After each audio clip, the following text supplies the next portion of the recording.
The rain came down in sheets, blurring the Chicago skyline into a smear of lights and shadows. Ezra Cole, barely 20, stood shivering at the bus stop, his threadbare jacket doing little against the autumn chill. He clutched a single-dollar bill, creased and damp, the last of his earnings from a day spent busking on State Street. He wasn't supposed to be here, not in this city, not in this life. Growing up in a small Indiana town, Ezra had dreamed of music, of stages and spotlights, but coming out at 16 had cost him everything. His parents' rejection was swift, their words sharper than any knife. "You're no son of ours."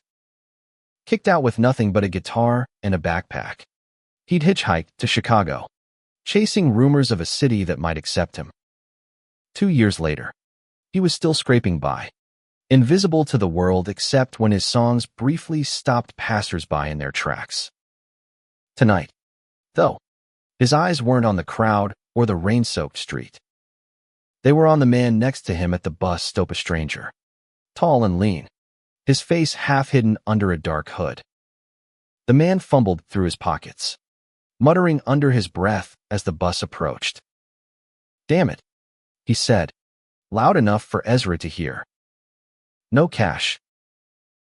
Ezra glanced at the dollar in his hand. It was all he had as dinner, maybe a coffee to warm his hands.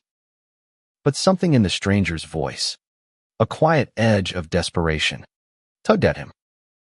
He'd heard that tone before in his own voice, on nights when the world felt too heavy. Without a word, he stepped forward and pressed the dollar into the man's hand. "Here," he said softly. "I got you." The stranger froze, his fingers brushing Ezra's as he took the bill. Up close, Ezra caught a glimpse of sharp cheekbones and piercing gray eyes, a face that didn't belong at a rundown bus stop. "You sure?" the man asked, his voice low, almost disbelieving. Ezra shrugged, forcing a smile despite the hunger gnawing at his stomach. "Yeah. Pay it forward sometime." The bus doors hissed open, and the stranger boarded, glancing back at Ezra with an unreadable expression. Ezra stayed behind, watching the taillights vanish into the rain. He didn't know why he'd done it. Maybe it was the only way he could still feel human in a world that often treated him like he wasn't. The next morning, Ezra woke on a park bench, his guitar case tucked under his arm like a lifeline. The city was already awake, horns blaring, pedestrians weaving through the loop. He rubbed sleep from his eyes and headed to his usual spot near Millennium Park, where tourists might toss a few coins for his music.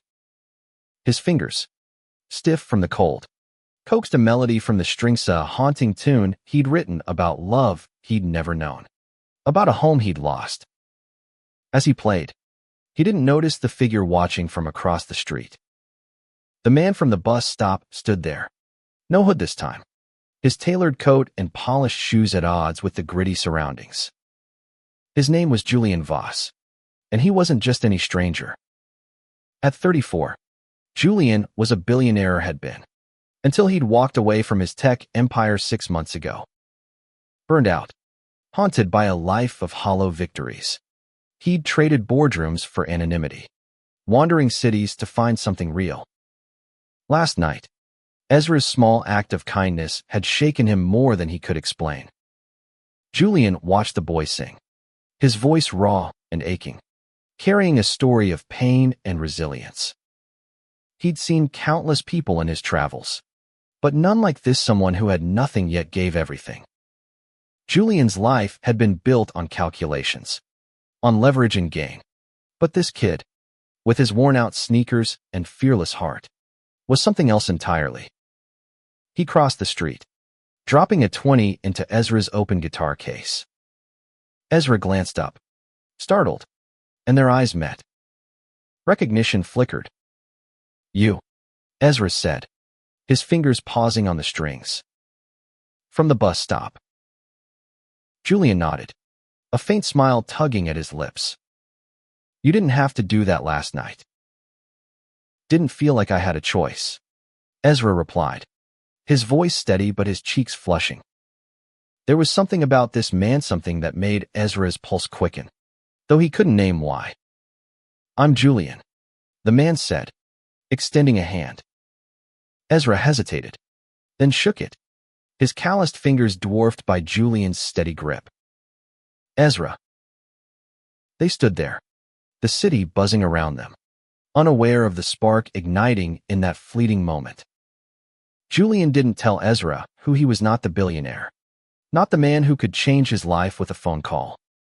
Instead, he asked, "You play here often?"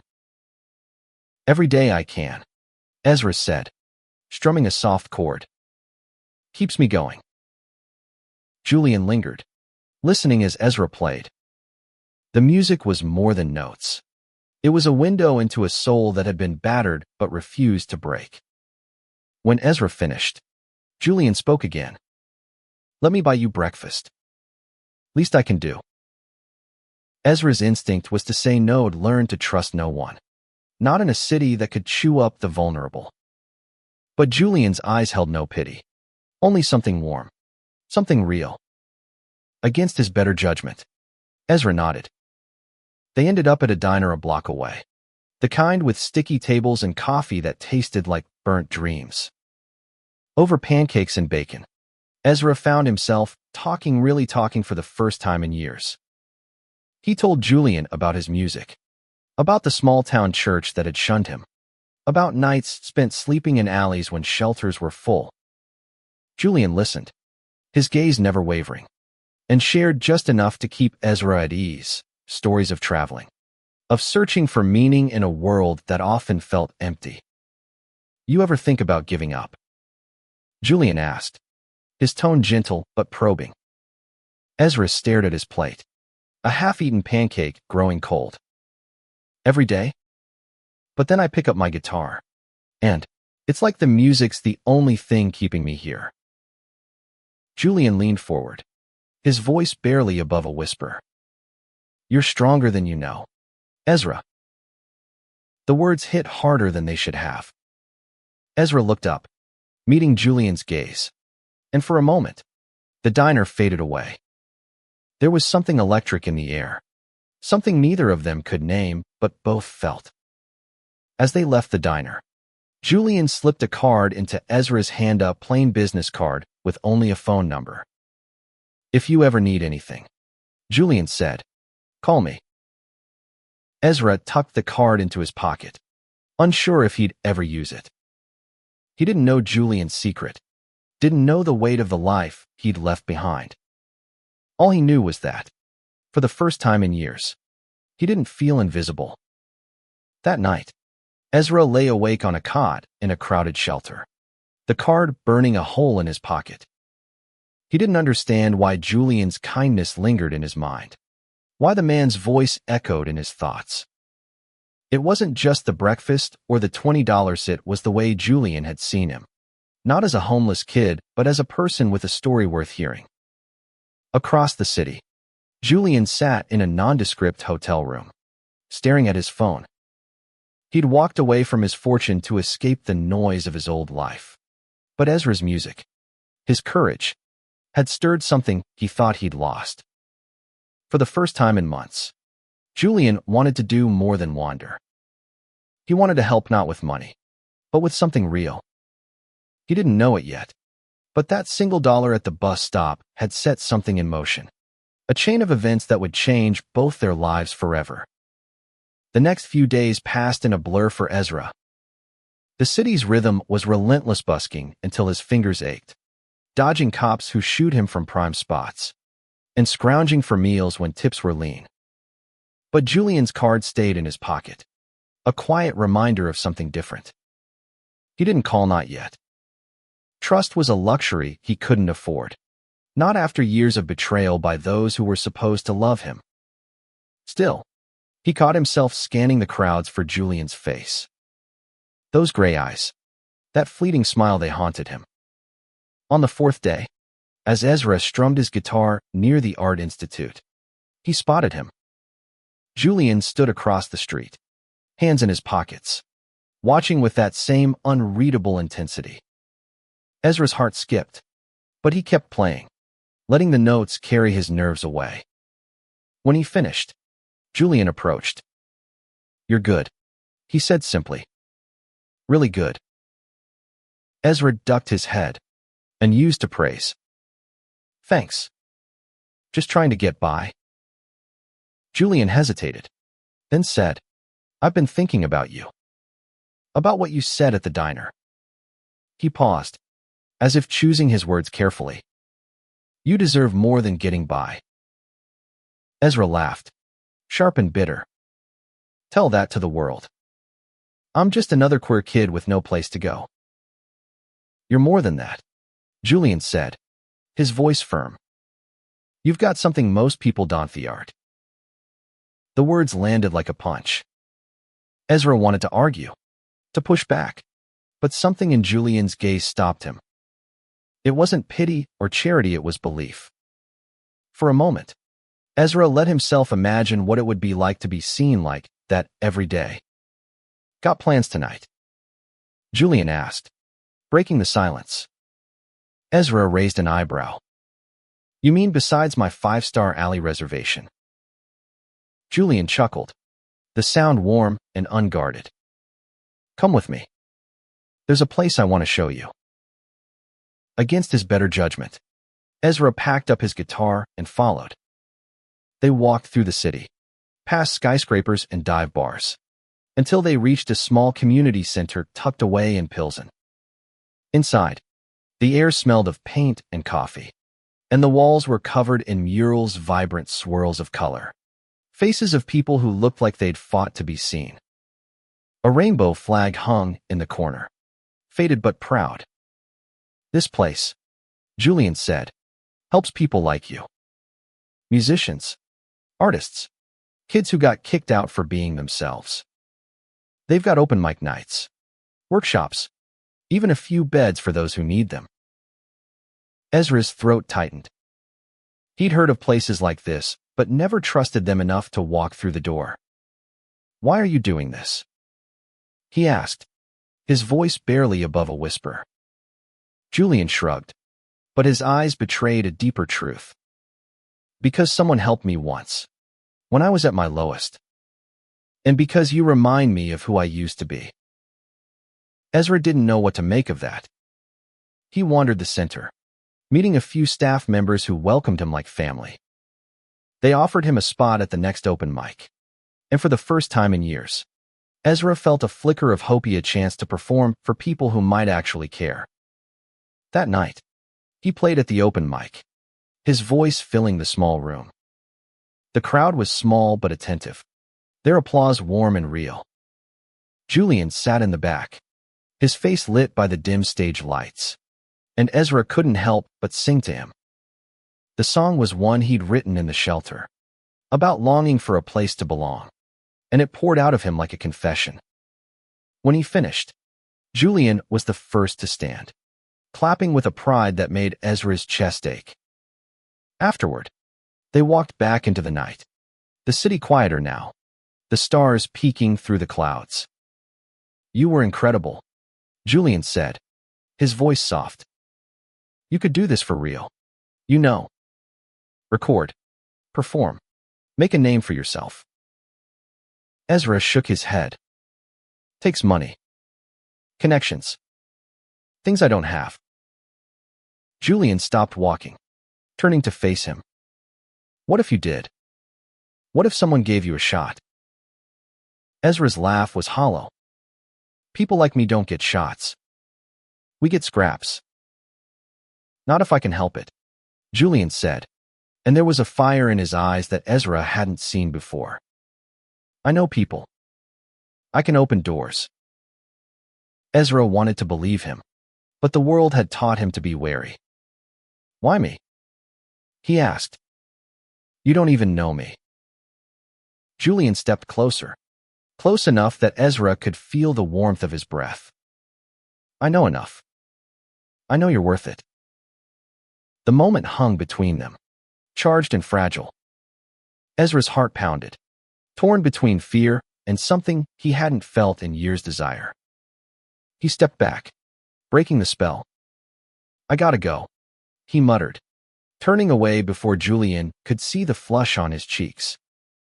The next week was a whirlwind. Julian showed up at Ezra's busking spots, bringing coffee or a sandwich, never pushing too hard, but always there. He introduced Ezra to a local producer, Maria, who ran a small studio and offered to record a demo for free after hearing him play. Ezra was skeptical, but Maria's no-nonsense attitude and genuine excitement won him over. In the studio, Ezra's voice came alive, raw and powerful. Julian watched from the control room, his expression unreadable but his presence steady. When Ezra finished, Maria grinned. "Kid, you've got something special. We'll polish this up, and I'll get it to some people I know." Ezra didn't know how to process it. A demo. A chance. It felt like a dream, one he was terrified to wake from. After the session, he and Julian walked along the lakefront, the water glittering under the afternoon sun. "Why are you doing all this?" Ezra asked again, his voice softer this time. "You're not just some guy who rides buses. Who are you, really?" Julian looked out at the water, his jaw tight. "I'm someone who walked away from a lot. Money, power, all of it. I thought it would fix me, but it didn't. Then I met you, and you reminded me what matters." Ezra's breath caught. He wanted to ask more, to dig into the mystery of this man. But Julian's hand brushed his, and the world narrowed to that single point of contact. Neither of them pulled away. That night, Ezra lay awake in the shelter, replaying the day. Julian's words, his touch, the way he seemed to see straight through to Ezra's Korite was overwhelming. He'd spent so long guarding himself, building walls to survive, but Julian was slipping through the cracks. And that scared him more than anything. Across town, Julian stared at his phone, his thumb hovering over a contact he hadn't called in months, his old assistant. Someone who could pull strings and get Ezra's demo into the right hands. He'd sworn he was done with that world. But for Ezra, he was willing to step back in. Just a little. He didn't know it yet, but the past he'd tried to bury was about to catch up with him, and it would test everything he and Ezra were building. Ezra's life began to shift in ways he hadn't dared imagine. The demo he'd recorded with Maria started making waves, small ones at first, but enough to get him noticed. A local radio station played his song one morning, and Ezra nearly dropped his guitar when he heard his own voice crackling through a street vendor's speaker. Passers-by started recognizing him, tossing more than loose change into his case. For the first time, he could afford a hot meal without counting every penny. But it wasn't the money or the fleeting fame that kept him awake at night. It was Julian. The man was a constant, now showing up at Ezra's performances, texting him about open mic nights, or just sitting with him on park benches, talking about everything and nothing. Ezra had never had someone stick around like this, not without wanting something in return. Yet Julian asked for nothing, and that made Ezra's walls tremble. One evening, they sat in a quiet corner of a coffee shop, the kind with mismatched chairs and poetry scrawled on the walls. Julian was quieter than usual, his eyes distant. Ezra nudged him. "You okay? You look like you're carrying the world." Julian smiled, but it didn't reach his eyes. "Just thinking about the past. Things I left behind." "Like what?" Ezra pressed, his curiosity outweighing his caution. Julian hesitated, then said, "I used to run a company. Big one. Tech, apps, all that. Made more money than I knew what to do with. But it ate me alive. So I walked away." Ezra blinked, trying to reconcile the man in front of him, simple coat, quiet voice with the image of a corporate titan. "You just left. Why?" "Because none of it was real," Julian said, his voice raw. The money, the power, it didn't mean anything when I was alone at the end of the day. I wanted something that mattered. Then I met you. Ezra's heart stuttered. He wanted to laugh it off, to deflect, but Julian's gaze pinned him in place. Don't say stuff like that, Ezra muttered, looking away. You don't know me. I know enough, Julian said, echoing his words from weeks ago. I know you're brave. I know you've been hurt. And I know I can't stop thinking about you.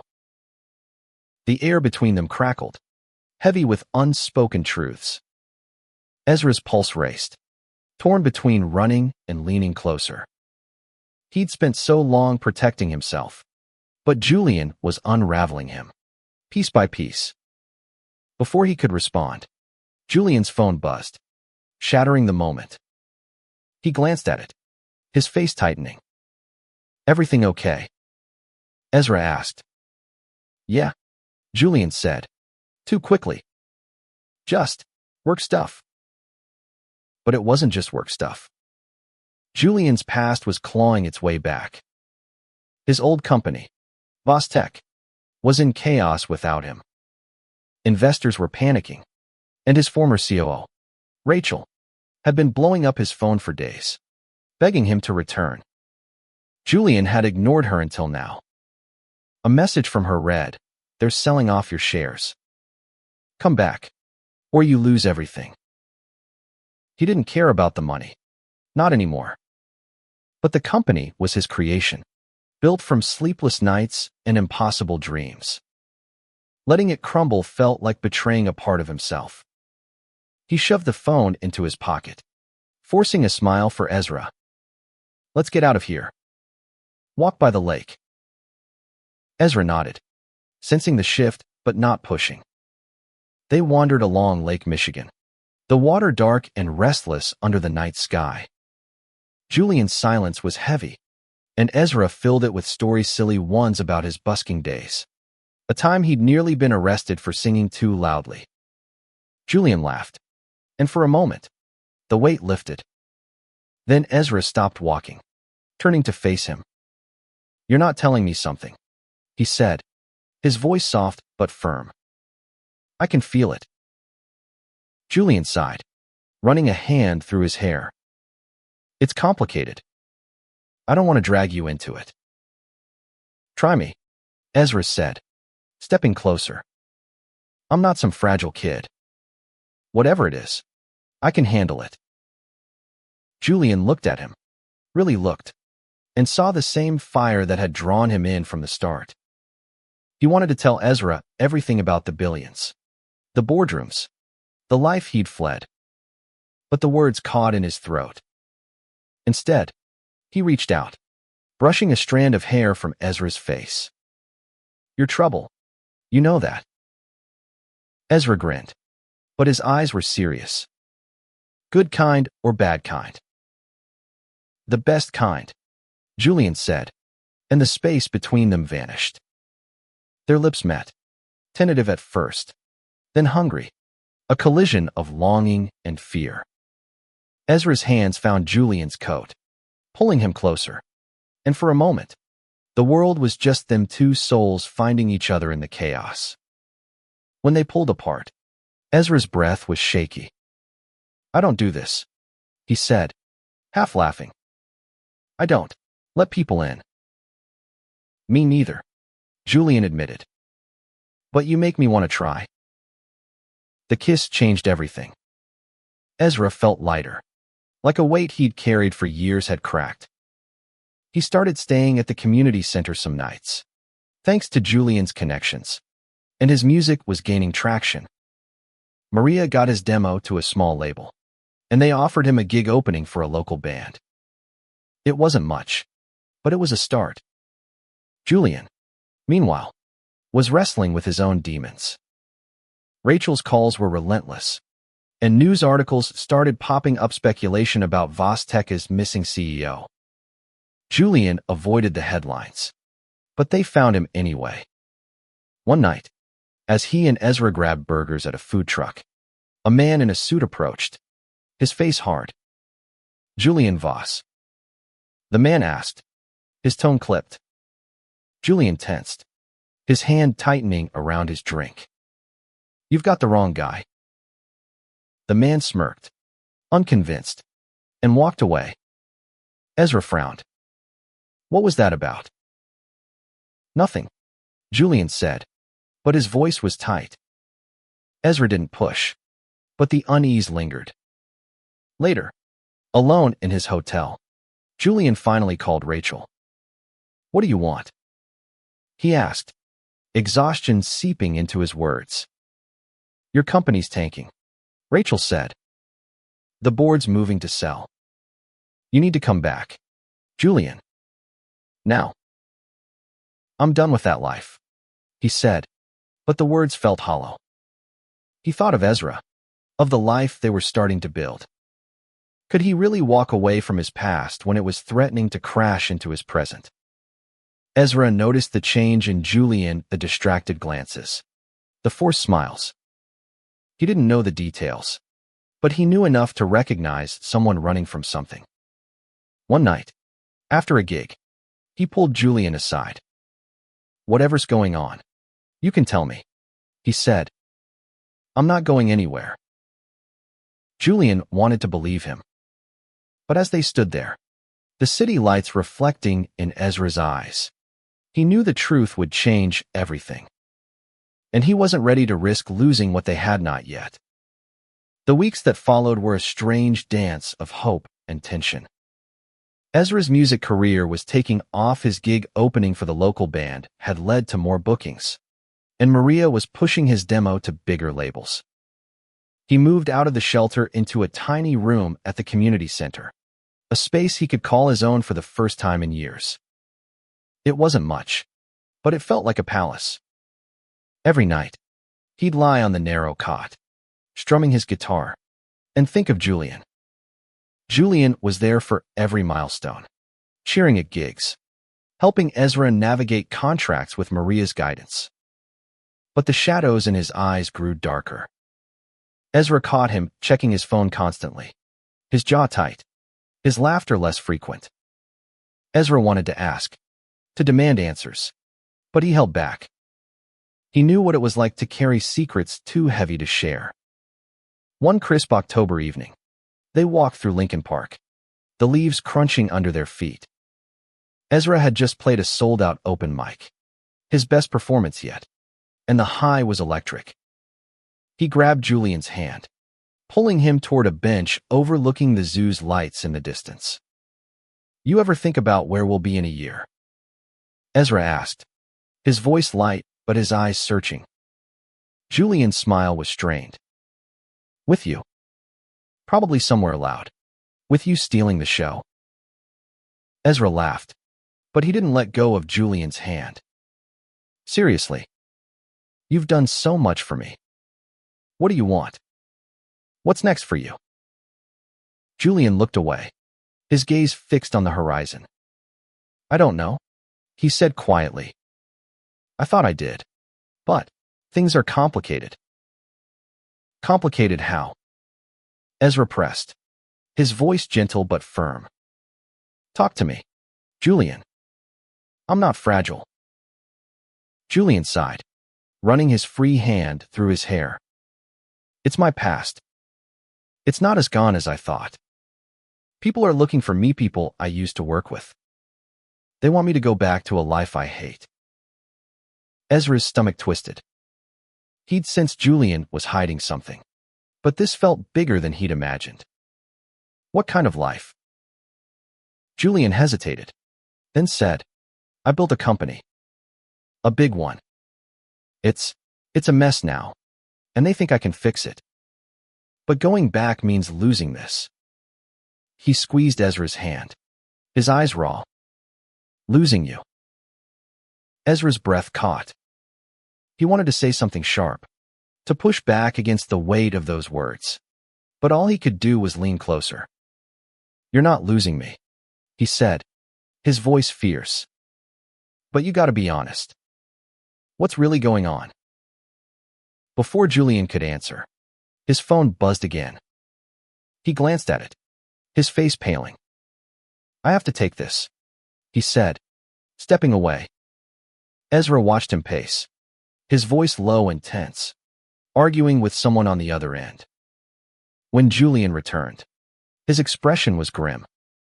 I have to go to New York, he said. Just for a few days.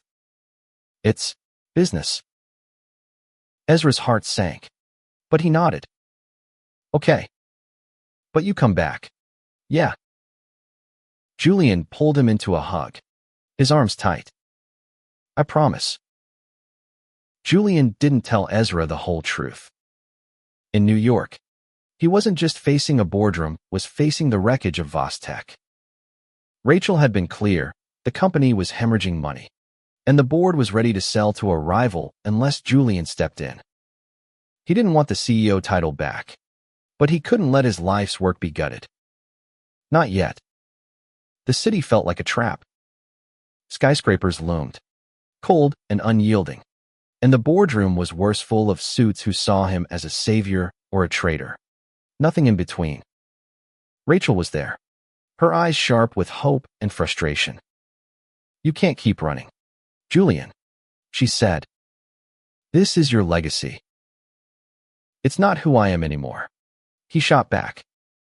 But as they laid out the numbers, jobs lost, projects scrapped, he'd felt the old pull. Responsibility. Duty. The things he'd tried to escape. He spent 3 days in meetings, dodging reporters who'd caught wind of his return. Every night, he called Ezra, keeping his voice light, but the distance between them felt like more than miles. Ezra was busy, rehearsing for a bigger gig, one that could land him a deal. His voice over the phone was bright, full of dreams, and Julian clung to it like a lifeline. On the third night, alone in a sterile hotel room, Julian saw a headline on his laptop. Vostek is missing, billionaire spotted in NYC. His stomach dropped. The article had photos, grainy shots of him entering the building. His anonymity was unraveling. Ezra, back in Chicago, was riding high. His gig was a hit, and Maria said a label exec was coming to his next show. But without Julian there, it felt hollow. He missed the way Julian's presence grounded him, the way his smile made the world feel less heavy. He kept Julian's card in his pocket, a talisman against the loneliness that crept in at night. Then he saw the headline. He was scrolling on a library computer when it popped UPA gossip site. Of all things, with Julian's face splashed across it. Billionaire in hiding. Ezra's heart stopped. He read the article, then read it again, the words blurring. Julian Voss. Tech mogul. Worth billions. The man who'd eaten diner pancakes with him, who'd kissed him under the stars, was a lie. Ezra's hands shook as he dialed Julian's number. It went to voicemail. He tried again, then again, each unanswered call fueling his anger. When Julian finally called back, Ezra didn't hold back. You lied to me, he said, his voice breaking. You're not some drifter. You're a goddamn billionaire. Ezra, I was going to tell you, Julian said, his voice strained. I didn't want it to change how you saw me. Too late, Ezra snapped. You think I care about your money. I trusted you. I let you in, and you hid this. I'm sorry, Julian said, and he sounded like he meant it, but Ezra was too raw to hear it. I'm coming back tomorrow. We can talk. No, Ezra cut him off. I need space. Don't call me. He hung up, his chest tight. The world felt like it was crumbling again, just like it had when his parents threw him out. He'd let himself believe in Julian, in them, and now it was all falling apart. Julian boarded a flight to Chicago the next morning, his mind racing. He'd messed up, knew that. But he couldn't lose Ezra, not when he was the only thing that made sense. As the plane descended, he made a decision. He'd tell Ezra everything, no matter the cost. And he'd fight for Vostek. Not for himself, but for the people who depended on it. Maybe he could have both the life he'd left and the one he was building with Ezra. But when he landed, Ezra was nowhere to be found. His calls went unanswered, his texts unread. Julian went to the community center, to Ezra's busking spots, but the boy was a ghost. Panic set in. Had he pushed Ezra too far? Had he lost him for good? Ezra disappeared into the city, his guitar slung over his back, his heart a tangle of hurt and betrayal. He'd trusted Julian, let him past walls he'd built to survive, only to find out the man was a Mirahea billionaire playing at being ordinary. The word billionaire echoed in his mind, bitter and sharp. It wasn't the money that stung. It was the lie. Ezra had bared his soul, shared his scars, and Julian had hidden the truth of who he was. For days, he avoided his usual spots, busking in new neighborhoods Wicker Park, Logan Square where no one knew him. The music kept him grounded, but every note felt heavier, laced with the ache of Julian's absence. He ignored the voicemails piling up, each one a plea from Julian to talk. Ezra wasn't ready. He didn't know if he'd ever be. One night, crashing on a friend's couch from the community center, Ezra scrolled through old texts from Julian. The words were simple, proud of you after a gig. Grab coffee later. But they'd meant everything. Now they felt like a script, a role Julian had played to get close. Ezra's fingers hovered over the delete button, but he couldn't bring himself to press it. Meanwhile, Julian was unraveling. Back in Chicago, he'd thrown himself into saving Vostek, working remotely with Rachel to stabilize the company. He met with investors via video calls, negotiated deals, and fought to keep his creation alive. But every moment was haunted by Ezra's silence. He'd gone to the community center, the diner, even the bus stop where they'd met, hoping to find him. Nothing. Maria, the producer, was the only one who'd seen Ezra. He's hurt, she told Julian over coffee, her voice blunt. You should have told him who you were. Kid's been through too much to handle lies. I didn't lie, Julian said, but the words felt weak. I just didn't tell him everything. Same thing to him, Maria said. He's not some project, Julian. He's a person. And he's falling for you, even if he won't admit it. The words hit hard. Julian had known Ezra, cared, had felt it in their kiss, in the way Ezra's eyes softened when they talked. But love, that was a word neither of them had dared to touch. Julian leaned forward, his voice low. I need to find him, Maria. I need to fix this. Then show him who you are, she said. All of it. No more hiding. Ezra's next gig was at a small venue in Uptown, a last-minute slot Maria had booked. He almost canceled, but the stage was the only place he felt whole. The crowd was bigger than he was used to, and whispers of a label exec in the audience made his stomach churn. He played his heart out, each song a raw confession of pain and hope. The applause was thunderous, but Ezra's eyes kept scanning the room for a face he both dreaded and longed to see. Julian was there, in the back, his heart pounding as Ezra's voice filled the space. He'd found the gig through Maria, who'd warned him to tread carefully. When Ezra finished, Julian waited outside, his breath visible in the cold night air. Ezra emerged, guitar case in hand, and froze when he saw him. What are you doing here? Ezra's voice was sharp, but his eyes betrayed a flicker of relief. I needed to see you, Julian said, stepping closer. I'm sorry, Ezra. I should have told you everything. Ezra crossed his arms, his jaw tight. So tell me now. Julian took a deep breath, the truth spilling out. He told Ezra about Vostek, about building an empire from nothing, about the burnout that drove him away. He told him about the billions, the boardroom battles, the life he'd tried to leave behind.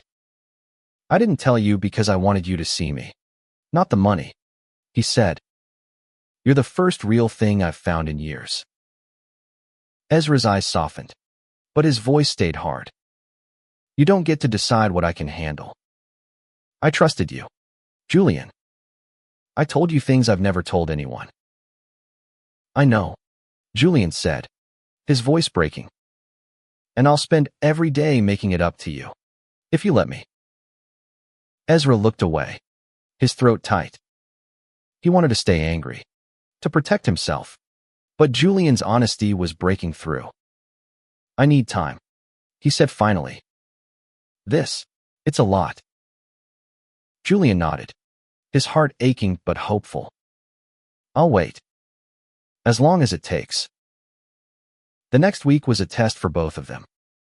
Ezra threw himself into his music, channeling his emotions into new songs. The label exec offered him a deal small, but a start in Ezra signed, his hands shaking with disbelief. Maria was there, grinning like a proud parent, but Ezra's thoughts kept drifting to Julian.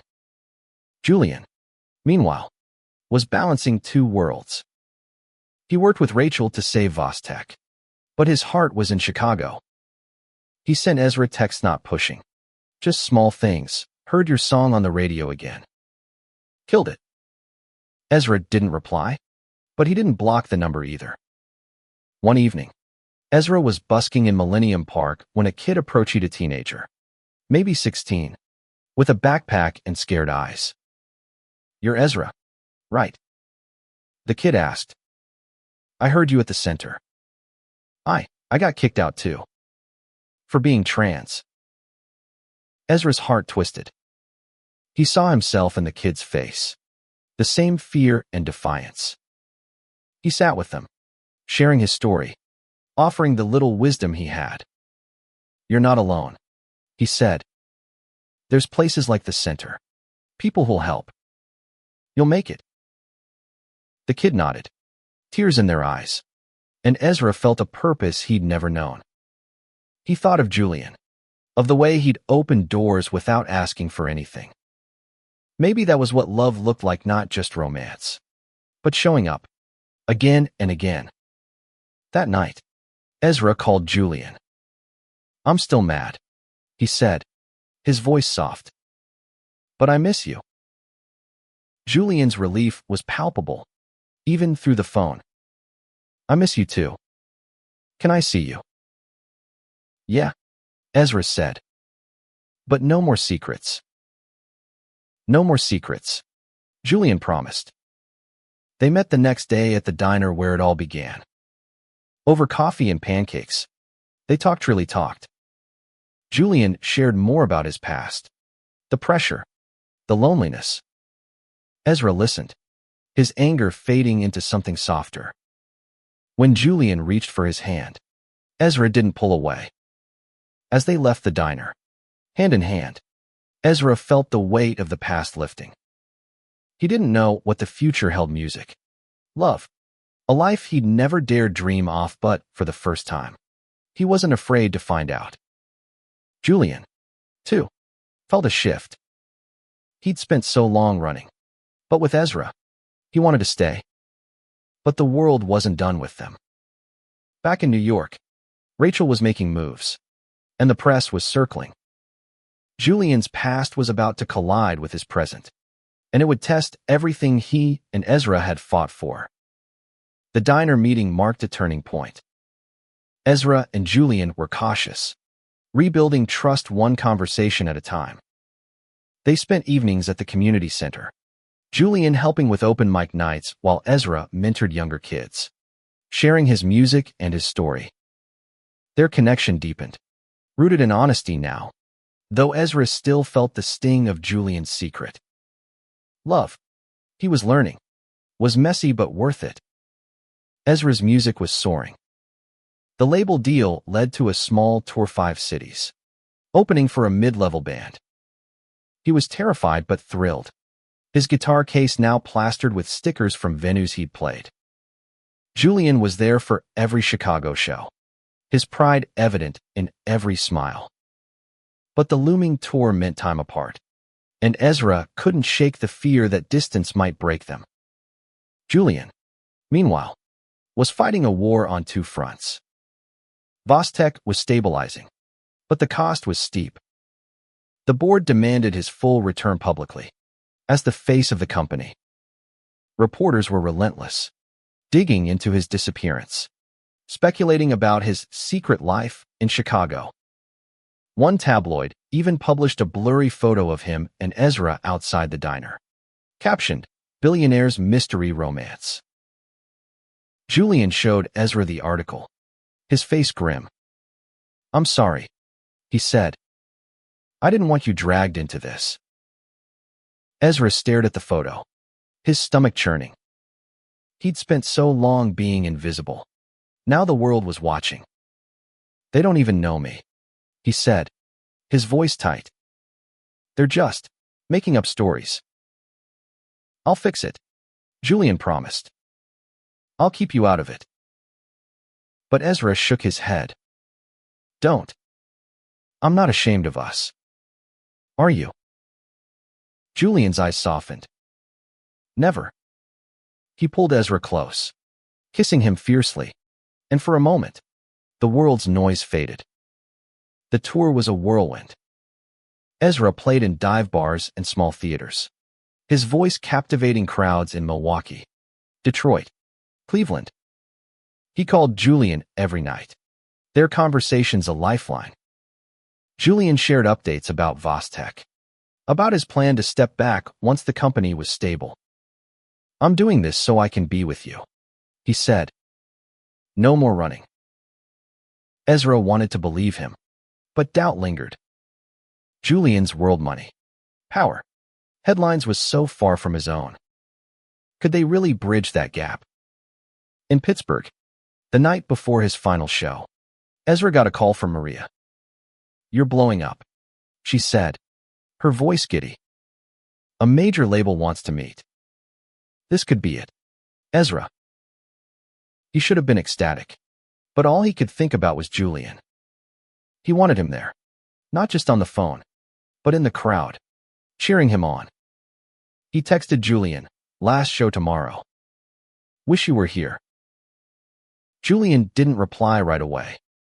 He was in New York, facing a boardroom ultimatum: return as CEO or lose control of Vostek for good. Rachel was blunt. "You can't keep playing house in Chicago," she said. "This is your life." "No," Julian said, his voice steady. "Ezra's my life. The company's just a piece of it." Rachel stared at him, stunned. "You're throwing away billions for a kid you met at a bus stop." "He's not just a kid," Julian said. "He's everything." He booked a flight to Pittsburgh that night, determined to be there for Ezra's show. But as he boarded the plane, a text from Rachel stopped him cold. "They found your hotel in Chicago. Press is swarming. Be careful." Ezra's final show was electric.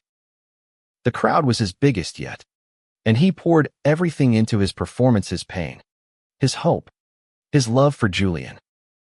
As he sang his last song, a ballad about second chances, he saw him, Julian, in the back, his face lit with pride. Ezra's voice faltered, but he pushed through, singing directly to him.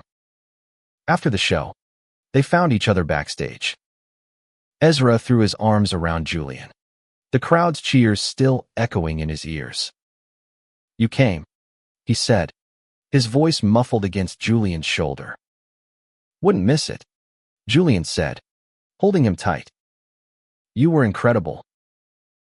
They stayed like that, the world fading away, until a flashbulb snapped them back. A photographer had slipped backstage, camera in hand. "Mr. Voss," the man shouted. "Who's the guy?" Julian shielded Ezra, his voice sharp. "Get out." The photographer scurried off, but the damage was done. By morning, the internet was ablaze with photos of them. Headlines screaming about Julian's secret lover. Ezra's name was everywhere, tied to a story he hadn't chosen. Back in Chicago, they faced the fallout together. Ezra's phone buzzed with messages, some supportive, some cruel. The community center was flooded with reporters, and Ezra's small room felt like a cage. Julian was furious, blaming himself, but Ezra took his hand. "We'll get through this," he said. "Together." Julian looked at him, his eyes fierce. "I don't deserve you." "Yeah, you do," Ezra said, a small smile breaking through. "But you owe me a lot of pancakes." They spent the next days laying low, hiding out at a friend's apartment while Julian's lawyers worked to squash the media frenzy. Ezra kept writing, turning the chaos into songs. Julian opened up more, sharing stories of his childhood, his fears, the dreams he'd buried under corporate pressure. Ezra listened, falling deeper, realizing love wasn't just the highs, it was the messy, hard moments too. But the pressure wasn't gone. Vosteka's board was impatient, and Julian's absence was fueling speculation. He had one last chance to save the company, but it meant going public fully. No more hiding. And that would pull Ezra into the spotlight too. One night, as they sat on the apartment's fire escape, Julian turned to Ezra. "If I go back, it'll change everything. The press, the attention will be on you too. Can you handle that?" Ezra looked at the city below, its lights a reminder of how far he'd come. "I've handled worse," he said. "But only if we do it together." Julian nodded, his heart full. Together. They didn't know it yet, but the biggest test was coming, a moment that would force them to choose between love and the lives they'd built. The media storm didn't let up. Headlines churned, dissecting Julian's past and Ezra's present, painting their relationship as a scandal or a fairy tale, depending on the outlet. Ezra tried to ignore it, focusing on his music, but the weight of being seen, truly seen, for better or worse, was overwhelming. Julian, meanwhile, was pulled back to New York for a final board meeting. He promised Ezra it would be quick, but the stakes were clear. His decision would shape their future. Ezra stayed in Chicago, performing at the community center to keep his mind off the chaos. The kids there grounded him, teens like the trans kid he'd met, looking to him for hope. He wrote a new song, one about resilience, about finding home in another person. Every chord was for Julian, a reminder of why he wasn't running this time. In New York, Julian faced the board. They wanted him back as CEO, full-time, with no more disappearing acts. Rachel laid it out. "You save Vostek, or it's gone. Thousands of jobs. Your legacy, poof." But Julian's mind was on Ezra, on the life they were building. He'd spent years chasing success, only to find it empty. Ezra was the opposite trio. Raw, worth everything. "I'll help," Julian said finally, his voice steady. "But not as CEO. I'll consult, guide, but I'm not coming back. My life's in Chicago now." The room erupted, but Julian stood firm. He'd already called his lawyers, setting up a trust to protect Vosteka's core projects without tying him to the helm. He was done letting his past dictate his future. When he told Ezra over the phone, Ezra was quiet for a long moment. "You're sure?" he asked. "That's a lot to give up." "I'm not giving up anything," Julian said. "I'm choosing you." Ezra's heart swelled, but fear lingered. "The press won't stop. They'll keep coming for us." "Then we face them," Julian said. "Together." Julian returned to Chicago, and they decided to go public, not as a scandal, but as themselves. They gave one interview to a small, queer-friendly outlet. Ezra spoke about his music, his journey from the streets to the stage. Julian talked about leaving Vostek, about finding meaning in Ezra's courage. They held hands, unapologetic, and the article went viral for all the right reasons. The backlash came, as expected, hateful comments, tabloid lies, but so did the support. Fans sent letters. Queer kids reached out, inspired by Ezra's story. The community center got donations, enough to expand its programs. Ezra's music climbed the charts. His tour extended to 10 cities. Julian was there for every show, no longer hiding, his presence a quiet strength.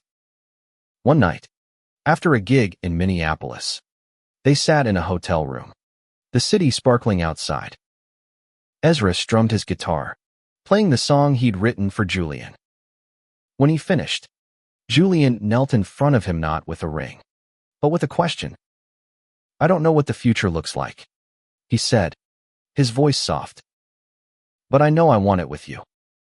Will you stick with me?" Ezra's eyes stung, his smile shaky. "Only if you stick with me." They kissed, a promise sealed in the quiet. It wasn't a fairy tale. Life was still messy, the world still harsh, but they had each other. And that was enough. Years later, Ezra's name was on billboards, his music a beacon for those who felt lost. Julian ran a small foundation, funding shelters and arts programs for queer youth, using his wealth for something real. They lived together in a Chicago loft, filled with guitars and memories, their love a steady flame against the world's storms. It all started with $1 at a bus stop, a small act of kindness that changed 2 lives. Ezra never forgot that moment, the spark that led him to Julian. And Julian never forgot the boy who gave him everything when he had nothing, proving that love, not money, was the truest wealth of all.